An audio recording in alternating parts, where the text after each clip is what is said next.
Hello. Apparently, Valve has actually heard our. I don't know if prayers is the right word, but No. thoughts, uh, musings, Like, rampant. I've been praying, but none of it's for CS2. After the first 3 months, I thought I'd direct my hopes and prayers elsewhere. Yeah, so Valve shipped an update this week to CS2, killing the boost and crouch jump bugs that have been plaguing the game for a while. If for some reason you've been living under a rock and don't know what these are, crouch jumps sometimes just didn't jump all the way, and boosts were, well, questionable at best. And Valve seems to fix them.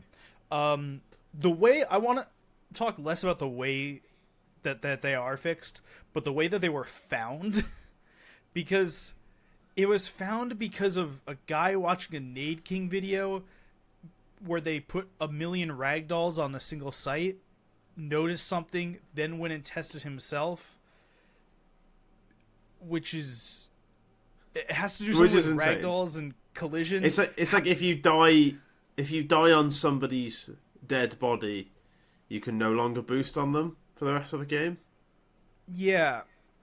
So like if you rush B and you all die on apps, you can never boost. Yeah. Which and is then crazy. The crouch jump bug it was just a bug. It doesn't say what it was, but it was a bug. Yeah. It's insane to me that it took that long to figure out. Yes. The crouch jump bug is not that big of a deal. Okay, so I'm a person who works in engineering annoying. and codes every single day, okay? I do a lot of bug testing. I spent the entirety of today figuring out one bug, okay? I understand the bug issue. But my lord. I mean, I've also worked for a video game company as somebody who's trying to find bugs. So I'm also aware of how difficult they could be to replicate. And this was difficult to replicate.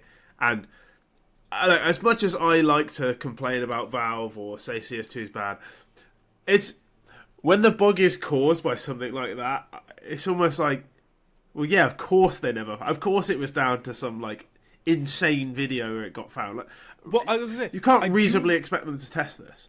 I have two more bits. One, I love that this was found on August 31st and it was patched August 3rd, September 3rd, which for what it's worth, if you're in the US, if you're not in the US, that was Saturday it was found, Sunday they didn't put a patch out, and then Monday, the 2nd, is Labor Day, which is a day off in the US. Yeah. So the first day back at work, got patched. Ooh. Yeah, well, exactly. And as soon as you find the bug, I can't imagine it's difficult to fix. No. It's just a case of it's really hard to find. So I almost don't blame them for that. When I worked for Sports Interactive, who make Football Manager, and they used to have both. They had us testing on site, and they also had outsourced testers at Sega. Now, the people at Sega didn't play Football Manager. They weren't Football Manager players, so their bugs were always like, oh, if you press this, this, and this, the game crashes, which also useful stuff to know for a lot of people who are first-timers, whatever. And I remember once they found a bug that was something like, if you're playing on the phone and you rotate it 15 times and then press a button, the game crashes. And they were just like, well, yeah, what are you doing? What are you doing? How would this ever break? Like, this is not an issue. That's kind of, and like, this is a similar. It's like the only way it was found was by somebody fucking about, basically. Have you ever heard finding it by accident? Have you ever heard the bar joke with the software tester? No. The software tester walks into a bar. He runs into the bar, dances into the bar, crawls into the bar, flies into the bar, jumps into a bar, orders a beer, 2 beers, 0 beers, 999,000 beers, a lizard in a beer glass, -1 beers, QWERTY beers, and then says testing is complete. A real customer walks in the bar and asks where the bathroom is. The bar goes up in flames. Yeah. Yeah. That's what it is. That sounds about right, yeah. That's the thing. Like, there's a lot of things. Obviously that's a really annoying bug to be in the game, whatever. But it's really hard to find bugs like that. I have some sympathy with Valve for that. Like, that is silly. What I find, ironic is the wrong word, but we're gonna go with that. The guy who found this, whose name is Pagu, is VAC banned apparently for like a something that has nothing to do with it. He's just like accidentally VAC banned or something for some other shit. I will say 90% of people who are VAC banned are for nothing to do with cheating. So yeah, take it with a pinch of salt. I'm quoting from other people that I know that have said other stuff, so I could be wrong here, but the basic thought process is like the guy's been VAC banned and still found this bug, which I find just ironic to a high degree. It's real dedication to the game to be VAC banned and still trying to help it. It's real dedication to fucking around. That's what it is. So let's roll the intro here, and then we will talk about some more topical Counter-Strike news.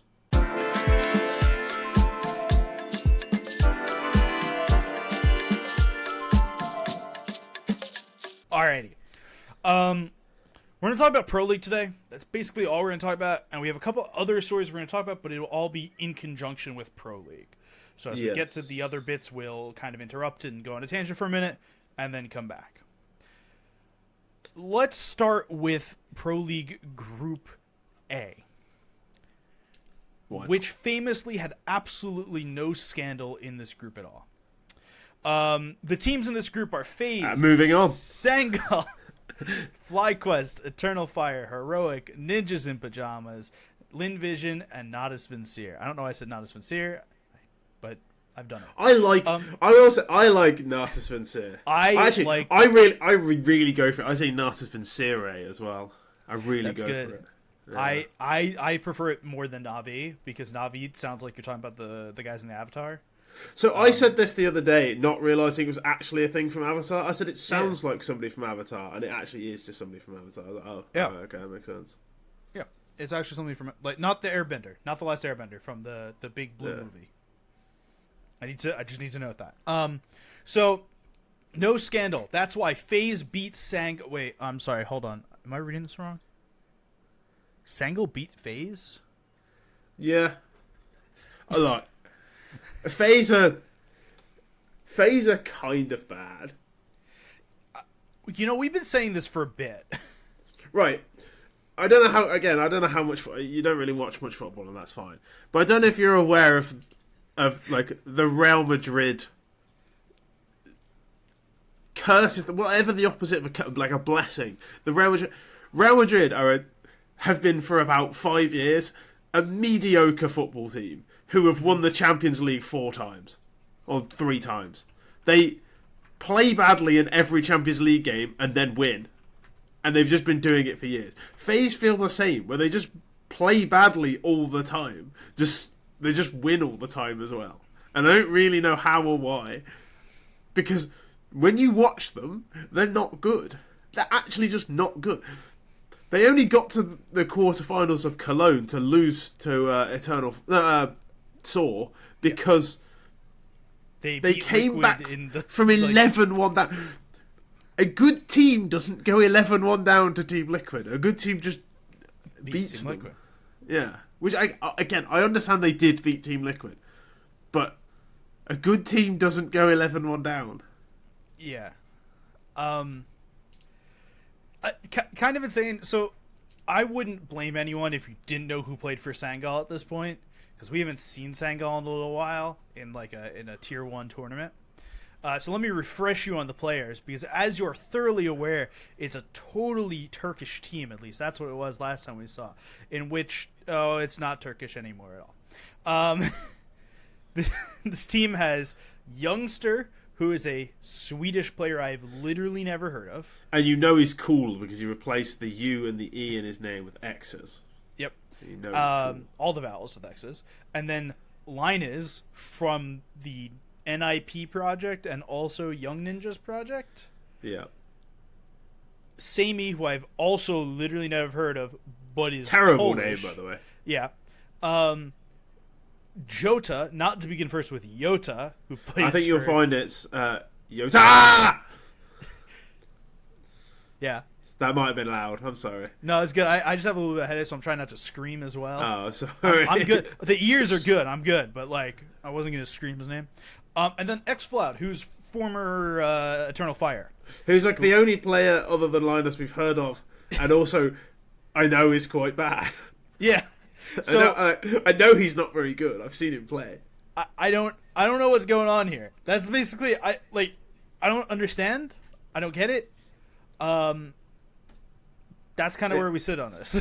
What happened is FaZe just actually aren't very good, and yeah, they will mask it for a while, and they'll beat some teams, and they'll be okay, and people won't realise quite how bad FaZe are. But XG always catches up to you. You won't understand what that means, but XG will always catch up to you. You will always regress to the mean eventually. Okay. Real Madrid, it's coming for you too. While we're here, I want to make a note because I find this interesting and convenient. If you go to a team page on HLTV, it now includes the Valve ranking and the HLTV ranking. It's two separate things. As good. Actually, I guess while we're talking about this, can we talk about the fact that Valve did not announce the majors for the second half of 2025? So cool. So let me backtrack for a second. So Valve had put out a thing with their competitive integrity or whatever, or tournament integrity or some shit, that basically said like, hey, we want tournaments to be like invited based on ranking. We don't want you to have franchises anymore in the tournaments. So I went, okay, that's fine. How are we gonna do it? Valve goes, you're gonna use Valve ranking for this. Okay, fine. So you have to now announce like a year out every tournament for the next year. I think by September 1st they said you have to announce all 2025 tournaments. We only know of the first major. Yeah. Gangster. Gangster to set a rule for everyone else and not follow it. Yeah, I genuinely, again, I've talked shit about Valve. I think this is one of the funniest things they've ever done. That's great. You all have to follow this rule. Also, we're not going to. I wonder.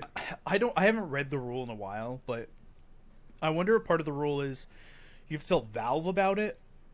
Yeah, probably. Like, I wonder if it's like you just have to put the paperwork in. I wonder if it's not like you have to actually like announce it to everyone, like roster locks, basically. Yeah, so I wonder if Valve has like they've submitted the paperwork for the tournament. Valve have told Valve where it is. Yeah, they've got a paper calendar somewhere in the office, and someone walked up and wrote major. Yeah, it's gonna be Europe, right? I'd assume so, because we have the Austin major we have Shanghai and then this year, and we've got Austin next year. I mean, I don't think it would go to Brazil in that row. I don't think it would go to like Africa anywhere in that set. I think it would go Europe. The question is like where in Europe, but I don't have a good answer for that. So based on absolutely nothing. Yeah. Mm-hmm. I think it'd be cool to have one in the Balkans. I could get behind that.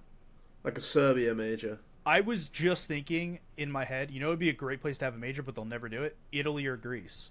But they'll never do it. Italy would be so good. Yeah, but they'll never do it because people in Italy don't play video games. This is a little bit of a tangent, but not really. I saw a tweet the other day that said they shouldn't have roller coasters in Italy, and when somebody asked why, it just doesn't seem like a very Italian thing to do. And that's also what I feel about a CS major. But it isn't an Italian thing to do. No, exactly. As soon as they said that, everyone just kind of went, "Yeah, fair enough." And that's how I feel about a CS major. You're right, it would be wicked to have one in Italy, but the Italians would have no interest in it. No. But then Italians have very little interest in most things. Portugal would be an interesting place for a major. Because they did that that event in Lisbon. Blast did an event. Blast for a series. I think that went well, and Portugal has been doing well. Lisbon is stunning, by the way. Lisbon's lovely. Let's have some CS there. It's a lovely place.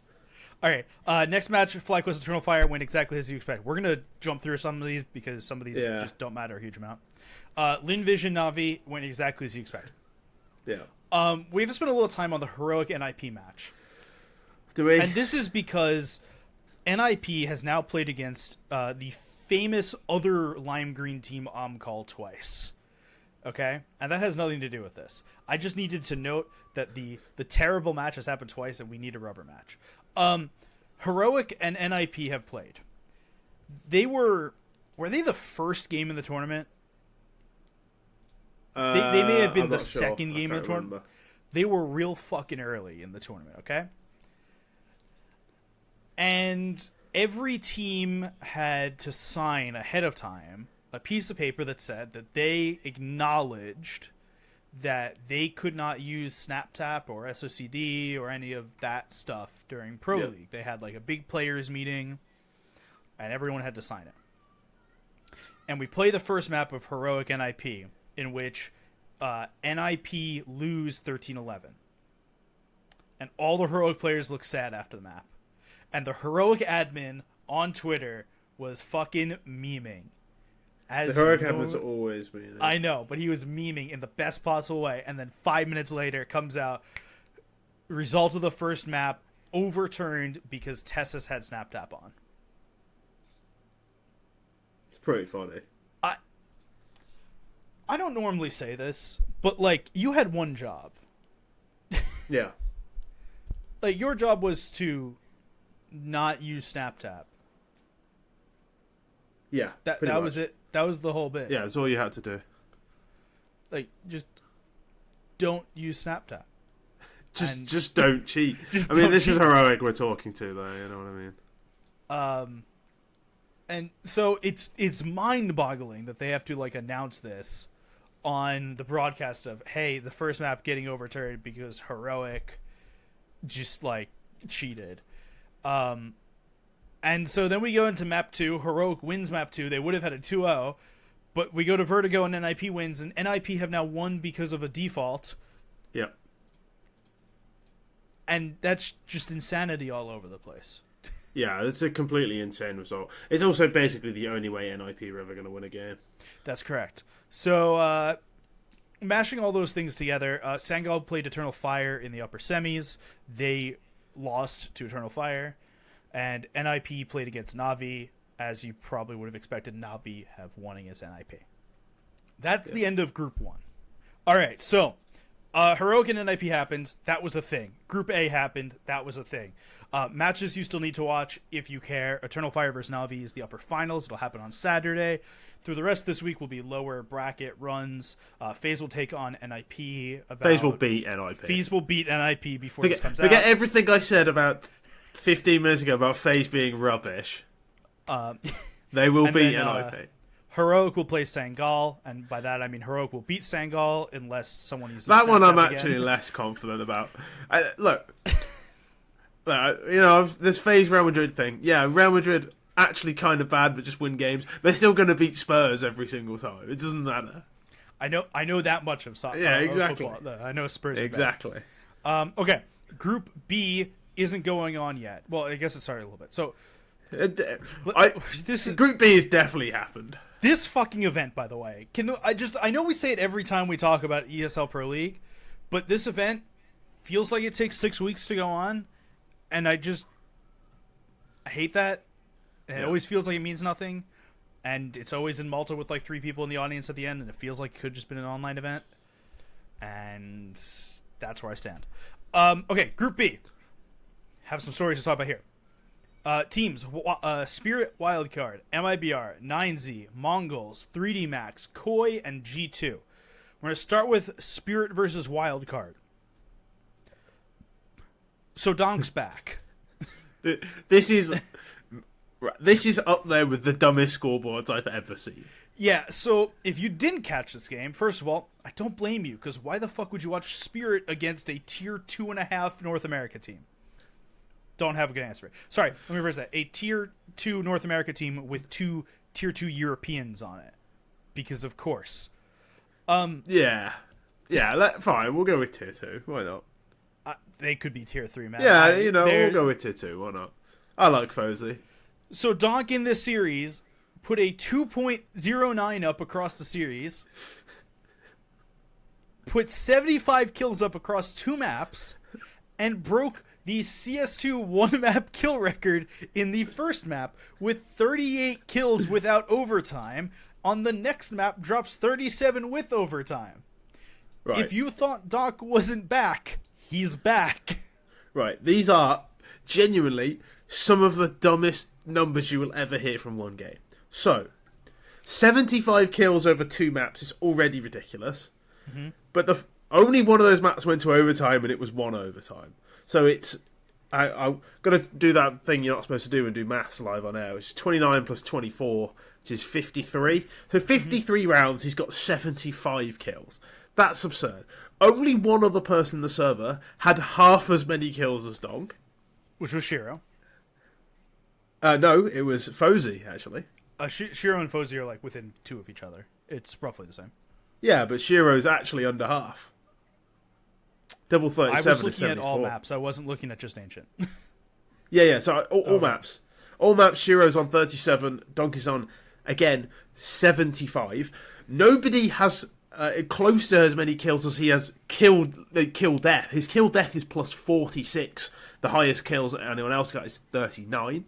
Yeah, that's 131 ADR is absurd. That's the insane stat to me, is that nobody's kills reached higher than his kills minus deaths. Do you want another one? He had more headshot kills than anyone else had kills. He had 42 headshot kills in this game. It's just so many insane stats. His first kill difference was plus 10.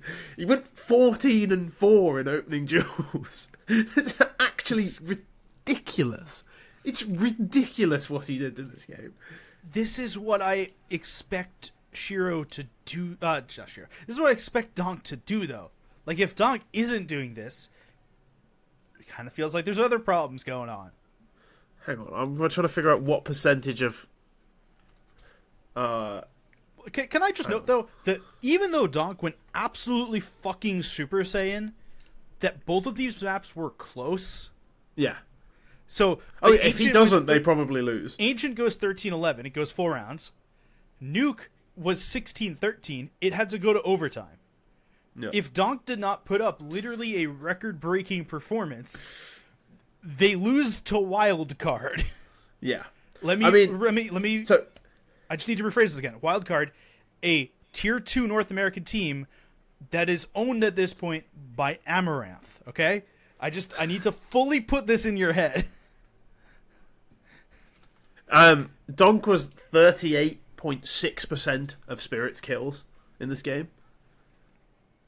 So he almost doubled what if you're expecting each player to do 20% of your team's kills, you get 38%. That's absurd. So Stanislaw actually fared best against him. Stanislaw killed him 8 times. Donk only killed him 9 back. So even his bet was 9 versus 8. Against JBA and FaZe, he went 17 and 4, which is a combined 34 and 8 against those 2 players. And he also went 17 and 5 against Sonic. Every number is absolutely ridiculous. I'm sorry to say this for NA fans here, but if you really thought JBA was the next guy from North America, I am losing faith every single day. I mean, this is he will not play against Donk ever. No, he will not play against a player like this ever again. I know, but I lose every time I see JBA in a big time game. I lose faith. 1.42 kills per round for what it's worth. That's disgusting. Every stat is actually insane. And they only barely won the game. Yeah. That's the most insane bit to me, is that they only barely won. He had 0.79 headshots around. Every stat is insane. He got the opening kill more than once every 4 rounds. That's just... that's fucking insane. Just every stat is mental. This is one of the best 2-map performances you'll ever see. I actually don't think you'll ever see a harder carry than this. It reminds me of one of my favourite scoreboards of all time, which is Flipside versus Na'Vi. Let me find it. Where Simple basically goes 131 and 20 or something ridiculous. I'm sorry, I'm sitting here while you're doing this, and my lights keep turning on and off. I did notice. Very odd. I'm trying to find this BO5 because it's one and I actually think this Donk performance might be better. I actually think it's better. I found it now. So this is Flipside versus Na'Vi at CCS kickoff season last chance. It was a best of 5. Simple goes 114 and 63, and nobody else on the server gets more than 78 kills. This was against Na'Vi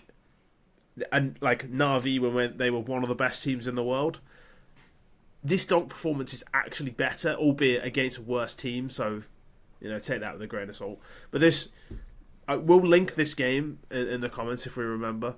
Flipside versus Na'Vi, where Simple goes 114 and 63. It's one of the craziest scorelines you'll ever see, because I think Simple 30 bombs on all 3 maps that Flipside win. Yeah, Flipside win the series 3-1, and Simple 30 bombs on 3 maps. And Donk, 75 and 29. Yeah. He is the chosen one. He's just... Every time... Again, I was not in the Donk Doomer camp when they bombed out of Cologne, and when they have not been doing well recently. I have not been in the Donk Doomer camp.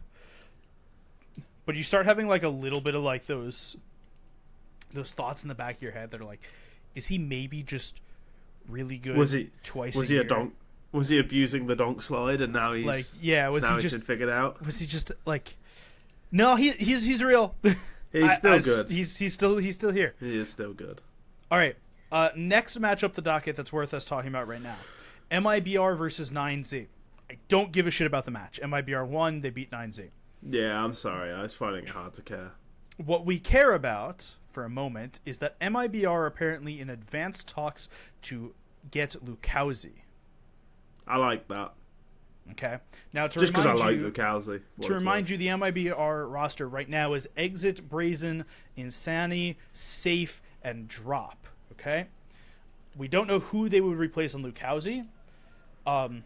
So I'm going to say with the biggest grain of salt here about something else is that there is a rumor, again, huge grain of salt, that Liquid are looking to get rid of YEKINDAR and sign Insani. Okay. That would make some sense, because from what I remember of Lucaozy, he's really aggressive. Yeah. Very, very aggro, first man in. And I was thinking, aren't him and Insani kind of similar? Maybe they want to move one of them into a star role a bit. But if Insani's going, that would make a lot of sense, actually. I'm telling you, it's person of a person of a person, and there may be an HLTV thread involved in there somewhere. There is... Right. If you could fucking find a Himalayan salt mine, you should take it with that much amount of salt. Okay. But I will say... But that would make sense. All of those moves would make sense. Lucaozy replacing Insani, replacing YEKINDAR, in my head, makes sense. A lot of moves have worked in our heads. It's a different question. That's all we wanted to talk about with MIBR 9Z. There were 2 more matches that went on here, both involving French teams. Mongols and 3D Max, where 3D Max managed to eke out a win. The Mongols have not looked good in a little bit here. Yeah, I don't know. The Mongols came in, they started off... They had that run just before the play break where they were really, really good. Mm-hmm. They seem to have hit a bit of a... They've hit not a brick wall, but they've hit a plateau, and teams have started to figure them out. It feels like they've hit their ceiling. I think they peaked at the wrong time. I think they peaked. I think you're right. At the end of a season, and now they're still decent. Yeah, no, they're okay. So let me back up for that. They are still, and I am willing to say this with confidence, the best team Asia has ever produced. Oh yeah, comfortably. With confidence. They are it the might best be team the best to they'll ever produce. They are the best team to ever come out of the Asia RMR, which includes the Oceania RMR. The only other team that I say would have a possibility is the Renegades rosters that went far in PGL Berlin. Yeah. I think that was the major. Starlighter Berlin? That's the major. But I think the Mongols is probably a better roster overall. But I don't think that the Mongols have ever or will ever, especially with their current lineup, have the ceiling to be a consistent, we're going to win out our group, we're going to make playoffs, we're going to go deep into playoffs. I think they're consistently could be a semi-final winner, finals loser in groups. Their ceiling, I think, is as a playoffs team. I don't know, because I don't see a clear bottleneck on this team. Maybe it's Senzu, but when you look at this team, you think Blitz. We know he's an talented player. Like, when you look at them man for man, like, okay, this team has the ability. You see the way they play, like, yep, this all makes sense. Like, there's no glaring issues with them.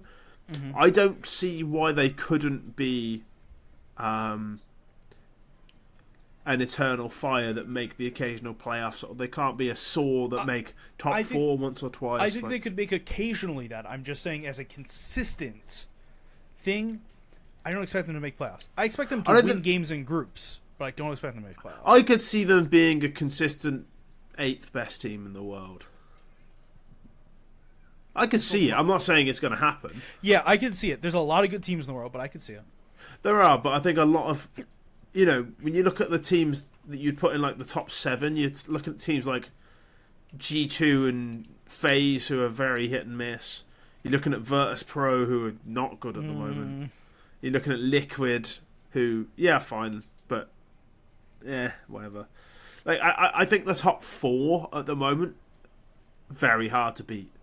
The top 4, it's very difficult to be better than the top 4 teams in the world, which means being a consistent semi-final team means you have to be really, really good. But being a top 8 team, I think doable. It's a possibility. I think it's a possibility. Yeah. I think this team has a pretty high ceiling, even if I don't think they'll. I don't think basically any teams are consistent, to be honest. No, Na'Vi I don't think are right quite now, consistent. That's about it. Maybe Vitality, but not really at all. Vitality's floor is quite high, but they're not. But they do reach that floor quite often. Yeah. Okay, the other match that went on in Pro League was Koi versus G2. Went, I'd say, exactly as you expected. Yeah. Monacy's still probably the best player in the world. Yeah, I'd be willing to say that. It's mad.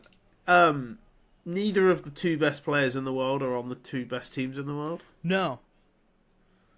Which makes you think, are they actually the best players in the world? Or I think they are. I think it's just like one of those kind of showing that it's not an individual game.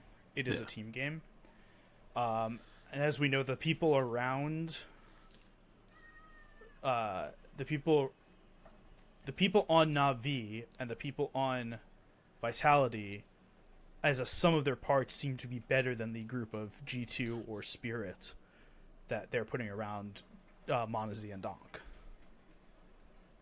Yeah. That's fair. I mean, you say it's a team game, and then you watch G2 sometimes, and you do wonder. Yeah. They don't play as a team. We have one more bit to talk about, but we have a disclaimer before we talk about it. Yeah. Because we like our jobs and don't want to, screw anything that we do over. We're about to talk.